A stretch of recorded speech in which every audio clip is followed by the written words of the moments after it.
Hey, what's up, everybody? Welcome to the channel. If you're new here we review comic books, mangas, hardcovers, movies. So if you like that stuff, hit that subscribe button. You might like what you see here. It will notify you on your feed also every time a new video is uploaded. Now today what we're gonna review is Gunslinger Spawn, issue number 3. This is written by Todd McFarlane, art by Brett Booth. Now the cover here is killer. I'm digging the cover. It's very anime style, kind of cartoony, very crisp and clean. Now the inner art is not the same art. I would have liked if it was the same art and colors as the cover. The pencils themselves look similar, but the coloring is a lot different, and there's a lot more scratchy lines, a lot more rougher around the edges. It's not as crisp and clean. Now, what do we have here? We start off with a story where there's these two angels, one called Theus. They were after Spawn, and I guess they felt they were having a hard time getting Gunslinger Spawn, so they hired this new villain named Dakota. It's pretty cool. We got introduced to a new villain, and man, does she make a presence. The art did a great job here of making her look important right when they introduce her. It's a big panel. She looks pretty sexy while at the same time menacing. So it dedicated like a big panel to her, let her know that you feel her presence, right?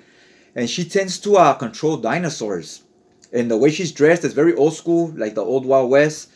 And that fits with the way Gunslinger Spawn is dressed. So I like that it fits the same theme, and we introduce him to his own rogues gallery. He's getting his own villains and so forth, not just getting the same villains Spawn had, right? So I was digging that to separate them from the other Spawn characters, give them each their own feel. Now this story starts. It's about Spawn. There's this kid. He's kind of like in his early 20s. The Spawn has to protect because he's a descendant to somebody important in the past. So I guess they need to take care of him because he's a threat to the angels or whatever. And Gunslinger Spawn is protecting him. It's very much like Arnold in Terminator 2. When the T-800 is protecting John Connor, because in the future he will stop the machines, right? And John Connor is like teaching him to have a sense of humor, to live a little, because he's just a robot. It's the same thing. He's a man at a time, Gunslinger Spawn. So he's teaching them the ways of current times, what a microwave is, what a motorcycle is, how to drive it, and so forth. So here he's not driving a horse, right? He's driving a motorcycle. And the art does a good job right here, just making him look badass on that motorcycle. So you're mixing a little bit of the past in with the new current stuff. I like the way they did that. A motorcycle fits him perfect, almost like a Ghost Rider. So here we get a reveal. Gunslinger Spawn is at like a 7-Eleven, getting gas, getting some food or whatever. He's eating some microwavable burritos. Now to eat, he has to remove his mask. And his mask is it's like a symbiote, like Venom. He removes it, right? And he eats his burrito. And we find out he's Hispanic. So yeah, McFarlane likes to do that. He gets some representation going and so forth. So this Spawn, his name is Javi, which is slang for Javier.